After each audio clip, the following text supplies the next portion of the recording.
Maheshwari aspirants, this is Pahuja Law Academy. I am Sumedha Maheshwari and today I am going to discuss with you certain important topics for English essay writing, especially with focus on Rajasthan Judicial Services. जी हाँ, as all of you know कि राजस्थान का जो prelims है वो conduct होने वाला है और बहुत ही जल्द प्रीलिम्स के बाद आपका मेन एग्जामिनेशन भी जो है शेड्यूल हो जाएगा। तो ऐसे में आपको जुडिशरी के लिए प्रिपरेशन करनी है अगर कॉम्प्रिहेंसिव वे में, तो आप अभी से प्रीलिम्स क्रैक होने के बाद से ही अपनी ऐसे राइटिंग की प्रैक्टिस को स्टार्ट कर दीजिए। And for that I am here today to share with you certain important topics for essay writing. So let's see what is the first topic on our list. The first topic on our list is peace demands greater heroism than war. Peace demands greater heroism than war is a kind of a quotation. ये quotation based essay है, तो इस तरह के essays कई बार पूछे जाते हैं। इसमें आप किसी भी तरह से इस ऐसे को जो है अपने हिसाब से इस टॉपिक को मॉडिफाई करके लिख सकते हैं। यहाँ पर जैसे कि आप देख सकते हैं कि पीस और वॉर की बात की गई है, तो अभी जो हमारा करंट कंटेम्प्रेरी जो पॉलिटिकल और इंटरनेशनल सेटअप चल रहा है उसमें कई तरह के वॉर्स आप लोग देख रहे हैं। पहले हमने रशिया यूक्रेन का वॉर देखा जिसने इंटरनेशनली जो है इम्पैक्ट किया चीजों को। अब हम इजराइल और फलस्तीन का वॉर देख रहे हैं जो कि काफी टाइम से चलता आ रहा है, ऑन एंड ऑफ एक तरह का कोल्ड वॉर है। तो इस तरह आप इसके ऊपर जो है करंट सोशल और जो करंट अफेयर्स हैं उनसे मिला करके एक ऐसे जो है अच्छा लिख सकते हैं। इसमें आप चाहें तो इंडिया पाकिस्तान की जो कंडीशंस हैं जिनमें हमेशा वॉर चलता ही रहता है, कोल्ड वॉर चलता रहता है एलओसी पर, वो सब चीजें जो हैं आप इसमें इंक्लूड करके एक अच्छा ऐसे लिख सकते हैं। वन नेशन वन इलेक्शन, जी हाँ, ये टॉपिक जो है बहुत लेटेस्ट है, बर्निंग इशू है। इसके ऊपर कई तरह से पॉलिसीज लाई जा रही हैं कि किस तरह ये इम्प्लीमेंट किया जा सके। One nation one election policy कई कंट्रीज में ऑलरेडी है भी, तो आप इस तरह करके अपना एक अच्छा ऐसे बना सकते हैं। इसके बेनिफिट्स क्या होंगे, इसके डिसएडवांटेजेस क्या होंगे, किस तरह ये इकोनॉमी को इम्पैक्ट करेगा, एटसेट्रा एटसेट्रा। तो इसके ऊपर भी आप एक अच्छा लॉन्ग ऐसे बना सकते हैं one nation one election policy के ऊपर।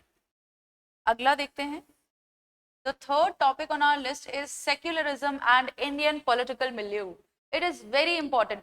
Secularism और Indian political milieu को connect करके एक ऐसे लिखना, बहुत अच्छा ऐसे लिखना बहुत आसान काम है। क्यों? क्योंकि अभी जो है लोकसभा इलेक्शंस चल रहे हैं, जनरल इलेक्शंस चल रहे हैं, तो ऐसे में आपने देखा है कि जो प्रोपेगेंडा हो रहा है इलेक्शन से पहले, जो आपका एडवर्टीजमेंट रहता है और जिस तरह पॉलिटिकल पार्टीज एक दूसरे के ऊपर अनसेक्युलर या नॉन सेक्युलर होने का इल्जाम लगाते हैं, उस तरह से उस कॉन्टेक्स्ट में आप इसे लेकर के जा सकते हैं। किस तरह धर्म के ऊपर बेस्ड पॉलिटिक्स जो है इंडिया में चल रही है, वोट बैंक को बढ़ाने के लिए किस तरह की पॉलिटिक्स की जा रही है, उस सब को मिला करके आप इसके ऊपर एक बहुत अच्छा और इंटरेस्टिंग ऐसे लिख सकते हैं। स्पेशली अगर आप करंट अफेयर्स देखते रहते हैं, अगर आप न्यूज़पेपर या फिर न्यूज़ चैनल्स में सुनते रहते हैं कि किसी पर्टिकुलर रिलीजन के अगेंस्ट में किसी एमएलए या एमपी ने किसी तरह का कमेंट किया है, तो उन चीजों को एग्जाम्पल लेकर के आप जो है इसमें एक अच्छा ऐसे बना सकते हैं। आगे चलते हैं। The next topic on our list is climate change shift in the Indian approach. यहाँ पर सिर्फ और सिर्फ क्लाइमेट चेंज की बात हो रही है, एनवायरनमेंट की बात नहीं हो रही है, क्लाइमेट चेंज की बात हो रही है। तो जिस तरह क्लाइमेट चेंज हो रहा है और इंडिया में किस तरह से उस क्लाइमेट चेंज के साथ में डील किया जा रहा है, इंडियन अप्रोच क्या है, तो इसमें आप जो है इंडिया की जो रिसेंट डेवलपमेंट्स हैं, इंटरनेशनल कन्वेंशंस को अडॉप्ट करके नेशनल लॉज लाए जा रहे हैं और स्ट्रिक्टनेस बढ़ रही है।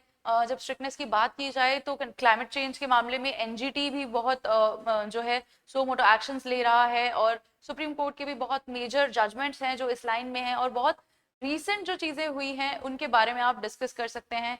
तो इस तरह से आप क्लाइमेट चेंज को फोकस करते हुए एक इंडिया के जो एफर्ट्स हैं उनको दिखाते हुए एक बहुत अच्छा essay you can write. So the next topic on our list is judicial activism versus judicial overreach. This topic is a very old topic but it is still very relevant in almost all the examinations. तो यहाँ पर भी आपको ये topic बहुत relevant लगेगा कि judicial activism पहले आप एक्सप्लेन करेंगे और केसेस के थ्रू बताएंगे, फिर आप बताएंगे कि जुडिशियल ओवररीच क्या होता है। जुडिशियल ओवररीच क्या होता है, कैसे एक थिन लाइन ऑफ डिफरेंस है जुडिशियल एक्टिविज्म और जुडिशियल ओवररीच में, और आप लैंडमार्क केसेस के थ्रू या कुछ इंस्टेंसेस जो हिस्ट्री में क्रिएट हुए हैं जहाँ पे लेजिस्लेचर की बात को ओवरराइड करके सुप्रीम कोर्ट ने कुछ बातें कही हैं, वो सब चीजें, वो सब इंस्टेंसेस यूज करके आप जुडिशियल एक्टिविज्म और ओवररीच पर एक ऐसे बना सकते हैं, आप इंक्लूड कर सकते हैं कि इन दोनों का फायदा और नुकसान क्या क्या हो सकता है. Alright, so the next topic on our list is alternative dispute resolutions methods and speedy justice. तो ADR यानी कि alternative dispute resolution methods जो हैं आपके बहुत फेमस होते जा रहे हैं, they are trending day by day and the courts have started to refer people to conciliation, arbitration and other methods.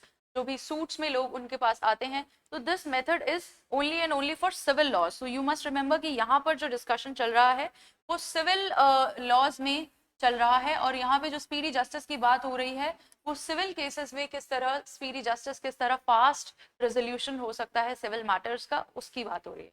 तो आप लोग इसके ऊपर भी बहुत अच्छा लिख सकते हैं. एडीआर के डिफरेंट डिफरेंट मेथड्स बता सकते हैं, मेथड्स कैसे ऑपरेट करते हैं, उसको लीगल सिस्टम के साथ जोड़ करके कि कहाँ पे प्रोविजंस हैं, आप लोग अदालत डिस्कस कर सकते हैं. इसमें बहुत सारी चीजें हैं जो आप डिस्कस कर सकते हैं. So this is going to be a very very good essay on ADR methods and speedy justice. You can say, you can tell how we can achieve speedy justice in civil cases through ADR mechanisms. All right. The next topic on our list is role of judiciary in upholding democracy. तो judiciary का role क्या है upholding democracy में, ये एक burning issue है. Again elections के दौरान इतने ज्यादा जो है मैटर्स आते हैं सुप्रीम कोर्ट के सामने और डिफरेंट डिफरेंट हाई कोर्ट्स के सामने. वो मैटर्स अगर आपने पढ़े हैं, देखे हैं, तो आप बता सकते हैं उनके बारे में. और स्पेशली अभी जो इलेक्टरल बॉन्ड स्कीम केस आया है, जिसमें ये कहा गया है, अपेक्स कोर्ट ने ये कहा है कि किस तरह ये स्कीम जो है ये वायलेटिव है कॉन्स्टिट्यूशन के आर्टिकल 19 के साथ में. इसको आप लेकर के एक बहुत अच्छा ऐसे बना सकते हैं. इसमें आप पुराने केसेस भी डाल सकते हैं, जिसमें आप इंदिरा गांधी वर्सेस राजनारायण की बात कर सकते हैं, और बहुत सारे ऐसे इंस्टेंसेस जहां पर जो है डेमोक्रेसी का जो स्ट्रक्चर है उसको अपेक्स कोर्ट ने जो है अपहोल्ड किया है. तो ये भी एक बहुत अच्छा और लेटेस्ट ऐसे बन सकता है. नेक्स्ट टॉपिक की अगर हम बात करें, so the next topic on our list is Rajasthan and its architectural heritage. Rajasthan और उसकी आर्किटेक्चरल हेरिटेज की बात हो रही है. ये सिर्फ एक एग्जाम्पल के तौर पे मैंने आपको इम्पोर्टेंट टॉपिक बताया, लेकिन राजस्थान के जो लोकल एसेज हैं वो सभी इम्पॉर्टेंट हैं. राजस्थान के लोकल एसेज लिखने के लिए आपको वहाँ का आर्किटेक्चर, वहाँ का कल्चर, वहाँ की जियोग्राफी, वहाँ के फेस्टिवल्स, वहाँ का क्विजीन और बाकी सभी चीज़ें जो राजस्थान की स्पेसिफिक हैं वो पढ़ने की आपको ज़रूरत होगी, जो कि आप 10th और 12th स्टैंडर्ड की राजस्थान की बुक्स से देख सकते हैं, राजस्थान बोर्ड की. हिंदी में ये टॉपिक्स आपको मिलेंगे, तो हिंदी में आप लेकर के इन्हें इंग्लिश में कन्वर्ट कर सकते हैं, या फिर आप अपनी खुद की रिसर्च कंडक्ट कर सकते हैं राजस्थान के ऊपर, और उसमें से फिर आप इनके ऊपर एसेज बना सकते हैं. यहाँ हम बात कर रहे हैं आर्किटेक्चरल हेरिटेज की. आर्किटेक्चरल हेरिटेज में आप राजस्थान के फेमस मॉन्यूमेंट्स, फोर्ट्स और बाकी सब चीज़ों का डिस्कशन कर सकते हैं. ये भी एक शॉर्ट टू मीडियम साइज का आपका अच्छा ऐसे बन सकता है. जो नेक्स्ट टॉपिक है वो है हमारा tourism in Rajasthan. Tourism in Rajasthan बहुत बार पूछा जा चुका है और आगे भी पूछा जा सकता है. टूरिज्म के नए एवेन्यूज क्या हैं, टूरिज्म के पुराने जो चलते आ रही हैं जो चीज़ें, जिस तरह से कौन सी सिटीज़ राजस्थान में जो है टूरिज्म के लिए फेमस हैं, किस तरह टूरिज्म इकोनॉमी को इम्पैक्ट कर रहा है, और किस तरह टूरिज्म को और ज़्यादा हम लोग क्या है एक्सपैंड कर सकते हैं. इसमें आप लेटेस्ट एग्जाम्पल्स बता सकते हैं. इमानुअल मैक्रों का जो कि आपके फ्रेंच पीएम है, उनका यहाँ पे आना, जयपुर सिटी में आना, किस तरह टूरिज्म के लिए ये सब चीज़ें जो हैं वो हेल्पफुल हैं. तो ये सब चीज़ें इंक्लूड करके लेटेस्ट चीज़ें आप एक अच्छा ऐसे बना सकते हैं राजस्थान टूरिज्म के ऊपर. The next topic on our list is Rajasthan culture, art and festivals. Rajasthan का कल्चर, आर्ट और फेस्टिवल्स के ऊपर ये टॉपिक है. तो इसके ऊपर आप बहुत सारी चीजें लिख सकते हैं. इसके ऊपर बहुत बड़ा ऐसे बन सकता है आपका, जिसमें आप तीनों चीजें अलग अलग डिस्कस करेंगे. पहला है कल्चर, दूसरा है आर्ट और तीसरा है फेस्टिवल्स. तो आर्ट में आप हैंडीक्राफ्ट्स इंक्लूड कर सकते हैं. कल्चर में आप राजस्थान की डिफरेंट डिफरेंट बोली, भाषाएं किस तरह चेंज होती हैं, किस तरह का क्विजीन है यहाँ पर, और किस तरह लोग यहाँ पर जो है फोक जो फोक देवता हैं, फोक गॉड्स हैं, उनमें मानते हैं, ये चीज़ें बता सकते हैं. फेस्टिवल्स में आप जो फेस्टिवल्स राजस्थान के यूनिक फेस्टिवल्स हैं, सच एज तीज है, गणगौर है, there is a different style to many other festivals, जिन्हें सेलिब्रेट करने का एक यूनिक स्टाइल है राजस्थान का, वो भी आप डिस्कस कर सकते हैं। तो ये सब चीज़ें जो है आप इस ऐसे में इंक्लूड करके एक बहुत ही अच्छा लॉन्ग ऐसे बना सकते हैं। So that is all for today.